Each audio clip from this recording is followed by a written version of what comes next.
Right sir, ఒకసారి మన కొలిక్ సత్య దగ్గరికి కూడా వెళ్దాం. సత్య, చెప్పండి, ఏంటి ముఖ్యమంత్రి ఇవాళ ఏ అంశాలను రివ్యూ చేయబోతున్నారు? సో ఈ మద్యం కుంభకోణానికి సంబంధించినటువంటి పురోగతి పైన కూడా ప్రస్తావించేటువంటి అవకాశాలు ఉన్నాయా?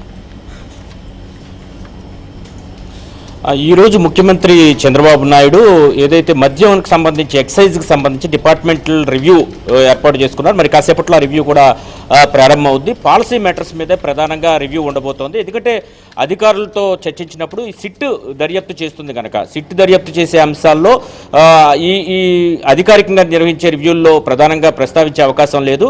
అయితే అంతా అయిపోయిన తర్వాత మంత్రి అదేవిధంగా ముఖ్యమంత్రి ఏమైనా ఈ కేసు అంశంపైన ఏమైనా మాట్లాడుకునే అవకాశాలు అయితే ఉన్నాయని చెప్పుకోవచ్చు. మరోవైపు ముఖ్యంగా చెప్పుకుంటే కనుక పాలసీ మ్యాటర్స్ విషయానికి వస్తే కనుక మద్యం రేట్లు చాలా తక్కువగా ఉన్నాయి అని రాష్ట్ర వ్యాప్తంగా ఉన్నటువంటి మద్యం సంస్థల మద్యం షాపులు నడుపుతున్న యజమానులు ఎవరైతే ఉన్నారో భారీ యజమానులు వీళ్ళందరూ కూడా ఎప్పటి నుంచో అడుగుతున్నారు. దానికి సంబంధించి కూడా ఈ రోజు రివ్యూలో వచ్చే అవకాశం ఉంది. అయితే మద్యం పెరుగుతున్నప్పటికీ అంటే అమ్మకం పెరుగుతున్నప్పటికీ కూడా ఆదాయం అనుకున్న స్థాయిలో రావడం లేదు అనేది ఈ రివ్యూలో ప్రధానంగా చర్చకొచ్చే అవకాశం ఉంది. దీనికి సంబంధించి ఏదైతే చీప్ లిక్కర్ ఏదైతే 99 రూపీస్కి అమ్మాలనుకున్నారో దాంతోపాటు బీర్లు రేట్లు కూడా యథాతథంగా ఉండడం, ఈ ఆదాయం అనుకున్న మేర రాకపోవడానికి ఒక కారణంగా అధికారులు ముఖ్యమంత్రికి వివరించే అవకాశాలు ఉన్నాయి. ఇదే సమయంలో మద్యంలో అమ్మకానికి సంబంధించినంత వరకు కూడా బయట ఏదైతే బెల్ట్ షాపులు కానీ లేదా ఇతర రాష్ట్రాల నుంచి రాష్ట్రానికి మద్యం రావడం కానీ ఇలాంటి వాటిని నియంత్రించాలి. దీనికి సంబంధించి టాస్క్ ఫోర్సులు పూర్తి స్థాయిలో పనిచేయాలని ముఖ్యమంత్రి ఆదేశించే అవకాశం ఉంది. మద్యం ఆదాయానికి గండి కొట్టే ప్రయత్నాలు ఎవరు చేసినా సహించేది లేదని,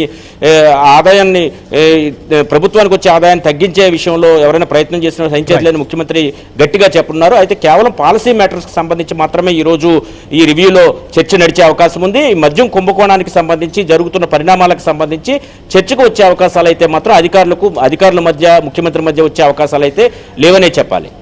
right, thank you Satya, thank you Ramarao. ఇది సో మద్యం సంబంధించినటువంటి విషయం పైన, మద్యం ప్రస్తుతం ఉన్నటువంటి పాలసీ దాంట్లో ఉన్నటువంటి లోటుపాట్ల పైన ఒకవైపు చర్చిస్తున్నారు, ఇంకొక వైపు విచారణ కూడా చాలా వేగంగా ముందుకు తీసుకెళ్లి దీంట్లో ఛార్జ్ షీట్ వేసేదానికి అవకాశాలు కనిపిస్తున్నాయి. ఇప్పటి వరకు జరిగినటువంటి అన్ని అంశాలను ప్రాథమికంగా ఛార్జ్ షీట్లో పొందుపరచబోతున్నారు.